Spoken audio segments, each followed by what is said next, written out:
Assalamualaikum warahmatullahi wabarakatuh. Waalaikumsalam warahmatullahi wabarakatuh. Waalaikumsalam warahmatullahi wabarakatuh. Nah, untuk hari ini kita akan membahas mengenai soal uji materi teks eksplanasi. Nah, ini kemarin kan saya sudah memberikan soal kepada kalian, ada 10 soal untuk uji materi ini di psikologi. Ya, jadi kita bahas dulu ini karena saya perhatikan ada hanya beberapa orang saja yang memiliki nilai yang bagus. Jadi ini kita bahas bersama untuk diketahui kenapa jawaban kalian itu salah. Nanti boleh kalian pertanyakan. Nah, ini untuk soal yang pertama. Perhatikan soal yang pertama. Ada sebuah teks di sini, ada sebuah teks eksplanasi di sini. Nah, kalian disuruh untuk mencari apa? Pernyataan di atas yang benar. Ya, yang benar. Berarti kalian harus mencari yang benar berdasarkan apa? Berdasarkan poin 1 sampai dengan poin 4. Ya, poin 1 sampai dengan poin 4. Maka perhatikan poin yang pertama. Banjir disebabkan oleh alam dan manusia. Ada nggak di dalam teks ini? Ada, ya, ada di dalam teks ini, yaitu di kalimat kedua, banjir terjadi karena alam dan tindakan manusia. Berarti nomor 1 itu benar. Kemudian yang nomor 2, curah hujan merupakan faktor dari alam. Ada nggak di dalam teks? Ada nggak di dalam teks, Nak? Ada? Ada, Mem. Ada, Mem. Ada? Coba kita Ada, perhatikan. Mem. Nah, ini dia. Penyebab alami banjir adalah erosi dan sedimentasi. Masuk dia curah hujan.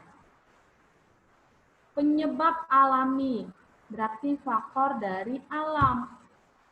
Berarti untuk yang nomor 2 juga ada di dalam teks. Ya kan? Kemudian yang ketiga, perubahan tata guna lahan merupakan faktor dari manusia. Kita perhatikan di dalam teks ada nggak poin ketiga ini? Ada, Mem. Ada kan? Yaitu di kalimat terakhir.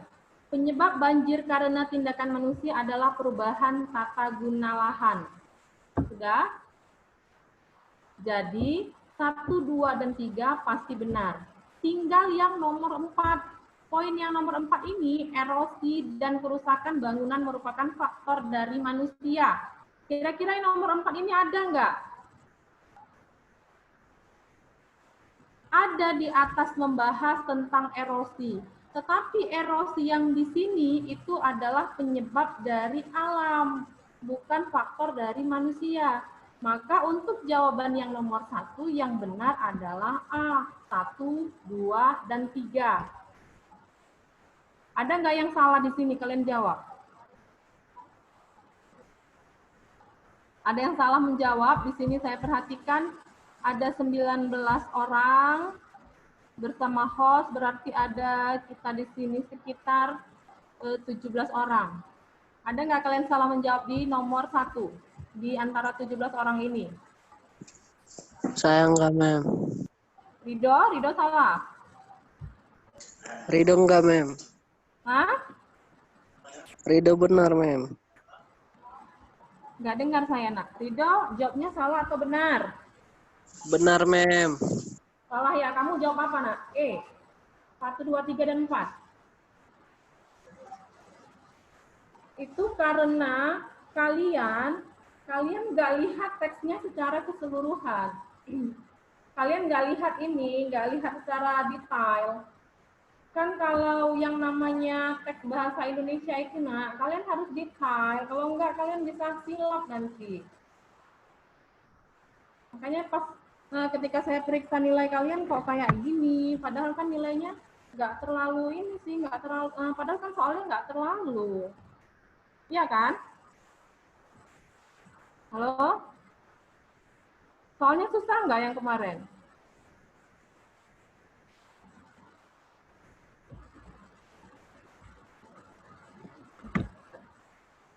Soalnya susah nggak yang kemarin? Anissa, kamu lagi Nisa. Kira-kira soalnya susah nggak kemarin Nisa? Lumayan, Mem, kalau menurut saya. Apa yang susah? Karena ada teks itu. Bukan, Mem. Kan kalau bahasa Indonesia itu kayak memilih yang paling tepat di antara yang tepat. Jadi kadang terkecoh gitu, Mem.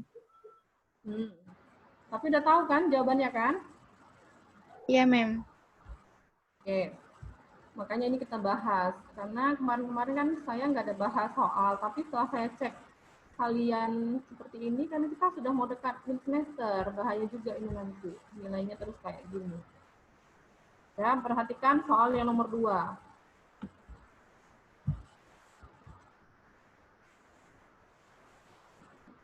Nah, untuk yang soal nomor 2, apa yang dipertanyakan di dalam teks yaitu fenomena. Fenomena itu apa? Fenomena itu kan masalah, nah. Fenomena itu masalah yang akan dibahas di dalam teks. Ya kan? Iya, Mem. Nah,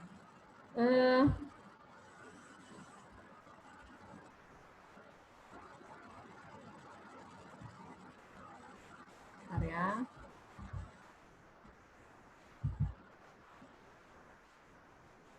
Itu yang fenomena itu kan adalah masalah. Sebentar, volumenya katanya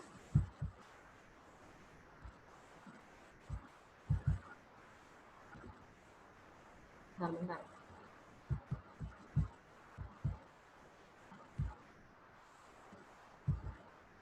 Oke.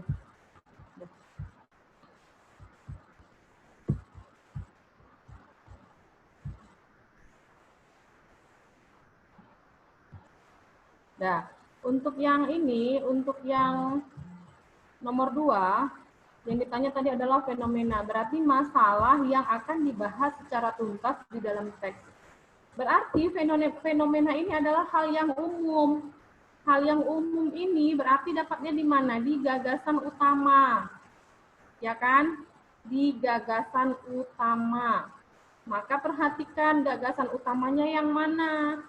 Kan kemarin udah saya jelaskan, kalau nanti ada kalian ketemu dengan kata-kata oleh karena itu, dengan demikian, maka bisa jadi kalimat utamanya itu berada di akhir. Tapi kalau misalnya nanti kalian memperhatikan kalimat pertama dan kalimat terakhirnya pokok pembahasannya hampir sama, berarti dia termasuk dalam paragraf campuran. Dia induktif dan deduktif. Maka perhatikan kalimat yang pertama. Proklamasi kemerdekaan Indonesia merupakan peristiwa bersejarah. Yang dibahas isinya apa? Peristiwa proklamasinya. Untuk yang nomor 3, yang terakhir, perhatikan. Untuk yang nomor 3, oleh karena itu, beberapa saat setelah proklamasi itu dibacakan oleh Soekarno-Hatta, berbagai usaha dilakukan oleh para pejuang. Berarti yang nomor 1 dan nomor 3 sama-sama membahas mengenai peristiwa proklamasi. Ya kan? Yaitu peristiwa proklamasi. Maka perhatikan option dari A sampai E. Mana yang paling mendekati dari kata-kata itu? Mana kira-kira? Nadra, kira-kira yang mana Nadra? Apa, Mem? Lamun. Nadra, yang mana kira-kira yang paling tepat? A sampai E? A, Mem. Iya. Jadi yang paling tepat itu adalah A, peristiwa proklamasi sebagai peristiwa bersejarah. Itulah fenomena yang ada di dalam teks eksplanasi ini. Teks eksplanasi ini termasuk dalam jenis eksplanasi sosial. Kemarin kan kita sudah bahas eksplanasi sosial dan eksplanasi peristiwa alam. Ya kan? Nah, berikutnya untuk yang nomor 3. Nah, untuk yang nomor 3, paragraf di atas disusun dengan pola apa? Yang ditanya adalah pola. Dalam teks eksplanasi, nak, pola apa saja yang ada?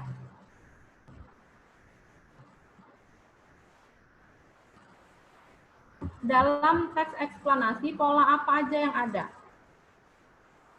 Oke, ini kan ada 5 nih, kausalitas, kronologis, generalisasi, komparasi, dan spesialisasi. Nah, ada yang bisa jawab? Saya lihat di sini, udah tinggal 17 orang ini. Mutiara, Rahma. Ya, Mem. Nah, Ya, coba Mem. kira-kira, Rahma, saya panggilnya Mutiara aja ya. Ya, Mem. Nah, Mutiara kira-kira pola dari teks eksplanasi itu apa aja, nah? Kalau dari teks eksplanasi secara umum itu, Mem, ada 5, Mem. Deduktif, induktif, proses, contoh, dan kausalitas, Mem. Berarti yang masuk di sini yang mana? Kausalitas, Mem. Iya. Kenapa bisa kausalitas? Maka perhatikan. Perhatikan, kalau di dalam teks eksplanasi, kategorinya kan tadi ada induktif, ada deduktif, itu berdasarkan kalimat, letak kalimat utamanya. Tapi kalau ini berdasarkan jenisnya, ini ada 2, kronologis atau disebut dengan proses yang disebutkan oleh Mutiara tadi. Kemudian yang kedua adalah pola kausalitas atau sebab akibat. Jadi jawabannya antara A dan B aja.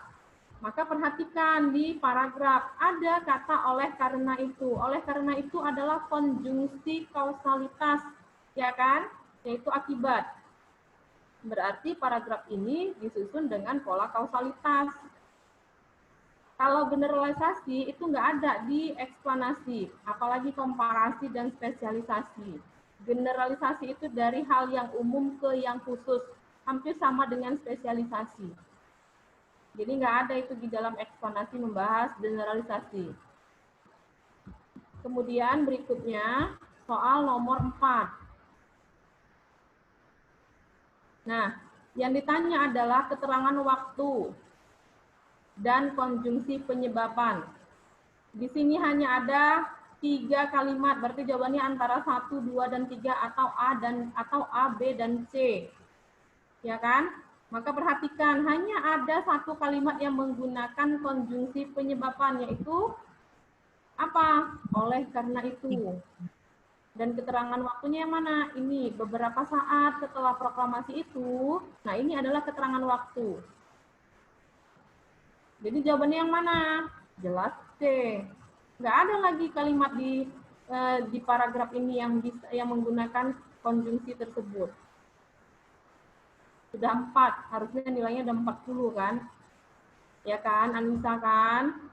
Putri Dini. Ya, Mem. Nah, berikutnya. Yang dipertanyakan adalah perbedaan kedua cuplikan teks di atas adalah perbedaan. Jadi di sini ada teks 1, ada teks 2. Teks 1 itu membahas apa? Masuknya pengaruh India ke Indonesia. Berarti dia membahas apa? Masalah sejarah.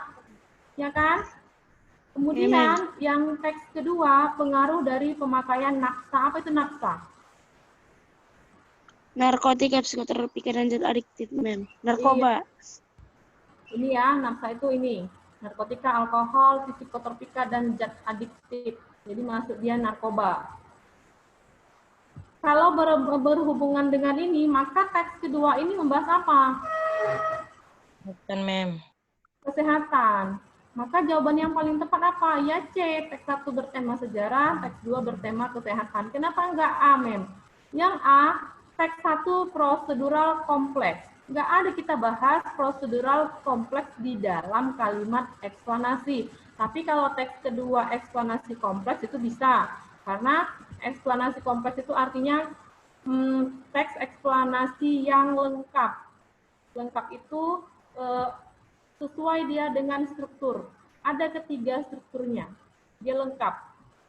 Kita bahas di eksplanasi, tapi kedua dari teks ini nggak ada eksplanasi kompleks karena dia nggak punya ketiganya. Kemudian yang B, teks 1 berpola kronologis.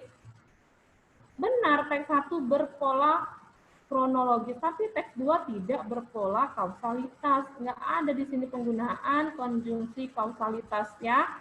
Kemudian yang D, teks 1 menggunakan keterangan cara. Nggak ada, Nak. Keterangan cara itu kita masuk ke dalam teks prosedur. Teks keterangan cara itu masuk dia ke prosedur. Kita eksplanasi proses kejadian sebuah peristiwa, bukan menggunakan sesuatu atau mengonsumsi sesuatu, baru nanti masuk dia prosedur. Kemudian teks kedua menggunakan keterangan waktu. Nah ini lagi, kalau sudah yang teks satunya salah, apalagi teks duanya. Yang E, teks 1 menggunakan konjungsi. Adakah teks 1 menggunakan konjungsi? Ada. Kemudian yang teks kedua tidak menggunakan konjungsi, nggak mungkin. Konjungsi itu adalah unsur yang paling penting dalam sebuah teks. Nggak mungkin sebuah teks itu nggak punya konjungsi. Kemudian untuk yang nomor 6. Perhatikan yang nomor 6. Yang dipertanyakan adalah persamaan. Kalau tadi perbedaan, sekarang persamaan. Nah, kalau yang A sama-sama berkategori genre faktual faktual itu artinya yang terbaru. Enggak, yang teks 1 itu tidak terbaru. Kenapa? Karena dia berbicara tentang sejarah. Ya. Kemudian yang B, ini jawabannya ya. Yang B sama-sama berpola kronologis. Enggak, kronologis itu dia berarti proses. Ya, proses. Sementara teks 1 itu proses, teks 2 itu tidak proses. Kemudian kalau B salah, apalagi C. Yang E sama-sama menggunakan kata persona. Ini persona ya maksudnya. Persona itu berarti kata ganti persona, kata ganti orang. Ya. Kata ganti orang, kata ganti persona itu kata ganti orang. Kalau dia kalau dia tunggal seperti aku, dia, kamu dan lain-lain. Tapi kalau dia majemuk itu seperti mereka, kalian. Nah, jadi jawaban yang pas itu ini teks 1 dan teks 2 ini sama-sama merupakan bagian pernyataan umum dari teks eksplanasi. Ya, merupakan bagian pernyataan umum dari teks eksplanasi. Ini dua-dua ini merupakan bagian umum. Perhatikan, yang teks 1 itu dia memperkenalkan apa? Masuknya pengaruh India. Itu fenomenanya. Kemudian teks kedua, pengaruh dari pemakaian naksa sangat berbeda untuk setiap orang. Nah, ini dia masih memperkenalkan fenomena, masih memperkenalkan namanya peristiwa, belum masuk ke proses. Apalagi penegasan ulang atau penutup. Berikutnya, untuk yang nomor 7, perhatikan nomor 7. Yang dipertanyakan adalah pernyataan umum. Tadi saya sudah jelaskan, kalau pernyataan umum itu berarti apa? Fenomena. Maka perhatikan A sampai E yang mana yang bisa diangkat menjadi fenomena dalam teks eksponasi. Kira-kira yang mana, Nak?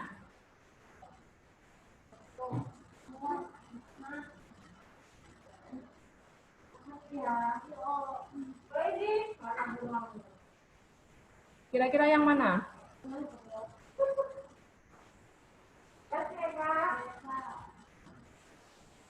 Ayo, siapa nih?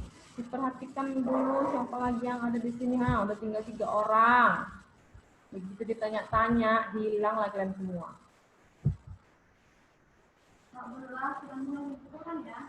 Ya, tinggal 13 orang ini. Tinggal 12. Nah, hilang 13. Berarti tinggal 11 orang. Coba dulu saya suruh si Yusdan. Coba perhatikan Yusdan. Saya, Mem. Nah, Yusdan, kira-kira untuk yang nomor 7 ini mana jawabannya yang paling tepat, Nah? Mem. E. Berarti E ya. Cobalah kamu perhatikan benar-benar kalimatnya. Kekeringan merupakan salah satu fenomena alam ketika musim kering terjadi dalam waktu yang cukup lama. Apa yang mau kamu permasalahkan itu? Ya jelas, kering ya jumpa kering. Jadi itu bukan masalah loh, nah itu sebuah fakta. Pastilah kekeringan terjadi akibat musim kering. Sama itu, kamu kelaparan karena kamu tidak makan. Apa itu disebut dengan masalah? Ini adalah soal pengecoh. Jawaban pengecoh karena kalian melihat ada fenomena alam. Maka fenomena alam kalian hubungkan dengan eksplanasi. Ya kan? Ya kan, Miss Dan? Iya, Mem. Maka perhatikan, nah, kekeringan merupakan salah satu fenomena alam ketika musim kering terjadi dalam waktu yang cukup lama. Ini itu sebuah masalah yang nggak perlu dibahas, karena ya pastilah kekeringan itu karena musim kering. Yang dibahas, yang menjadi masalah itu apa? Kalau yang A, bencana kekeringan sudah terjadi di mana-mana. Ini nggak jelas masalahnya. Kekeringan menyebabkan kebakaran. Yang paling tepat itu adalah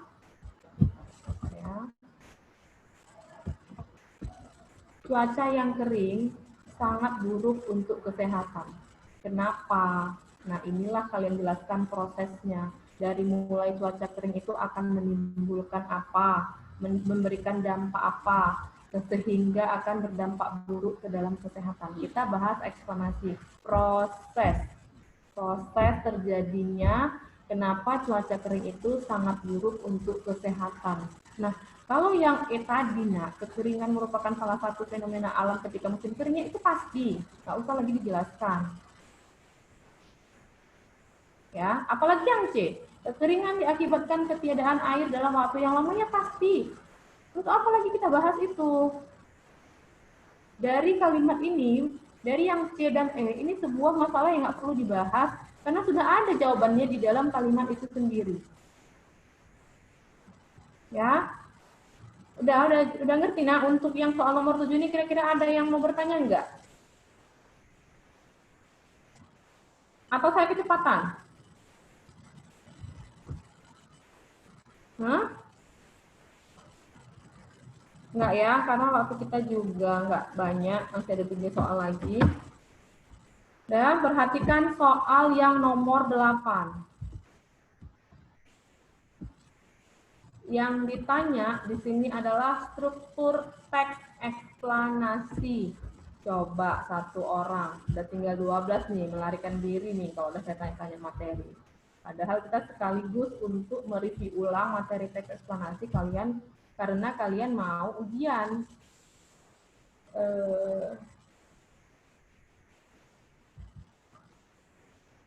Siapa nih kita lihat? Makin sedikit, tinggal 10 orang. Uni Sari dari Averus. Iya, Mem. Nah, coba Uni kira-kira apa aja struktur teks eksplanasi?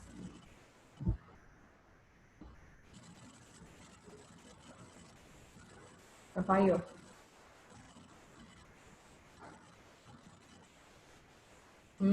Ada 3 loh struktur teks eksplanasi. Lupa, baru kemarin kita bahas ini. Ingat Uni? Yang pertama, Pernyataan umum, Mem. ya, pernyataan umum. Yang kedua, Tindakan penjelas. yang ketiga, Interpretasi. iya. Jadi Atau struktur penutup. teks, iya, atau penutup.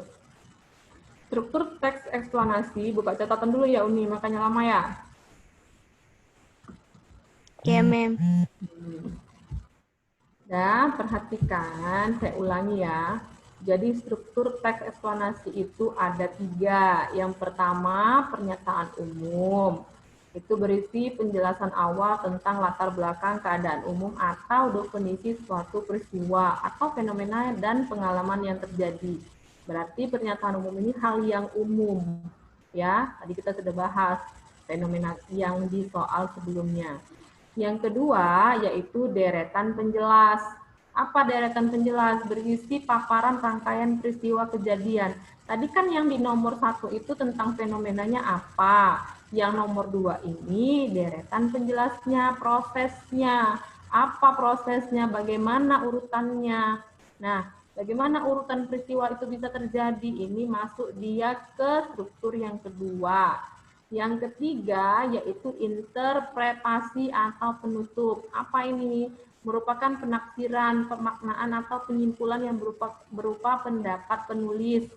Jadi kemarin saya bilang interpretasi ini boleh nggak ada. Kenapa? Karena dia adalah pendapat penulis. Ya kan? Jadi menurut kalian, untuk yang nomor 8 ini jawabannya apa?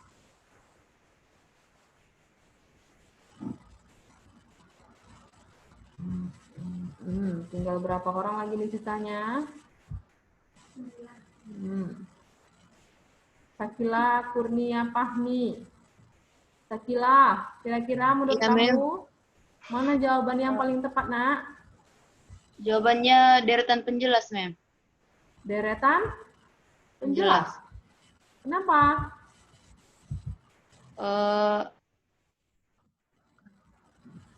Karena Mem di sini kan ada dijelaskan juga tentang daerah-daerah yang terkena musim kemarau gitu, Mem. Bukan cuma pengertian musim kemarau-nya aja, Mem. Yang lain, ada jawaban yang berbeda? Pernyataan umum, Mem. Nah, siapa ini? Uni. Anissa? Uni, Mem. Nah, Uni ya. Kenapa kamu menjawab pernyataan umum? Karena itu kalimat yang pertama itu, Mem, ada kata adalah gitu, Mem. Kayak pernyataan umum, Mem. Iya. Jadi salah satu ciri dari pernyataan umum itu adalah penggunaan kalimat apa? Definisi. Ciri kalimat definisi itu adalah apa? Penggunaan kata-kata definisi seperti adalah, merupakan, ialah, yaitu, itu adalah kata-kata yang dipakai oleh kalimat definisi. Jadi jelas paragraf ini adalah pernyataan umum. Ya, ini adalah pernyataan umum. Dan coba perhatikan, dia hanya menjelaskan apa? Tempat-tempatnya saja. Ada nggak di sini dibahas masalah prosesnya? Kalau kalian menjawab deretan penjelas. Ada nggak dapat di sini prosesnya? Kira-kira siapa tadi Sakila, ada nggak proses di dalam teks ini? Kamu kan tadi jawabannya deretan penjelas. Deretan penjelas itu adalah berisi paparan atau proses. Nggak ada, Mem. Nggak ada. Makanya dia masuk ke dalam pernyataan umum. Nah, berikutnya untuk yang nomor 9. Berarti tinggal 2 nomor lagi kita ya. Yang dipertanyakan adalah pernyataan yang tidak sesuai. Nah, berarti perhatikan yang A. Gempa bumi adalah peristiwa alam yang berpengaruh langsung pada manusia. Ada di kalimat ketiga. Ya kan? Kemudian berarti jawaban yang A salah ya, karena yang ditanya adalah yang tidak sesuai. Nah, ini juga yang ke C, bencana gempa bumi telah menjadi peristiwa yang sangat ditakuti. Kenapa? Karena mengakibatkan banyak kematian dan kerugian material. Pastilah ditakuti. Kemudian yang D, sepanjang abad 20 dan 21 gempa telah mengakibatkan banyak kematian. Sama. Yang E, akhir-akhir ini istilah gempa bumi sering dibicarakan oleh orang banyak. Ada di kalimat pertama. Jadi yang paling tepat adalah jawabannya B. Nggak ada kita bahas masalah tsunami di sini. Ada nggak kita bahas masalah tsunami di sini? Nggak ada, mem. Nggak ada. Nah, coba kalian jawabnya kayak gini. Pasti nilainya bagus-bagus. Dan berikutnya adalah, perhatikan. Ini langsung saya jawab karena waktu kita sudah tinggal sedikit lagi. Yang dipertanyakan adalah teks eksplanasi di atas dikembangkan dengan pola pengembangan apa? Dah, jelas dia jawabannya adalah pengembangan proses. Kenapa? Karena di sini perhatikan, kekeringan diklasifikasikan menjadi dua. Kekeringan alamiah dan kekeringan antropogenik. Kekeringan alamiah terjadi, katanya. Masuk dia peristiwanya kan, penjelasan proses peristiwanya. Maka pengembangan proses. Ada yang mau ditanyakan masalah soal ini? Karena saya perhatikan nilai kalian juga nggak terlalu bagus. Ada nggak yang mau ditanyakan? Sebelum saya menutup pertemuan kita hari ini. Ada? Paham semua? Nggak ada yang bisa jawab ini? Aduh. Paham semua nggak nih yang di sini? Insya Allah paham, mem. Nah, alhamdulillahirobbilalamin, akhirnya kalian paham. Mudah-mudahan kalau nanti ketemu dengan soal eksplanasi lagi di ujian MIT, kalian tidak kesulitan untuk menjawabnya. Mungkin sampai sini saja pertemuan kita. Assalamualaikum warahmatullahi wabarakatuh.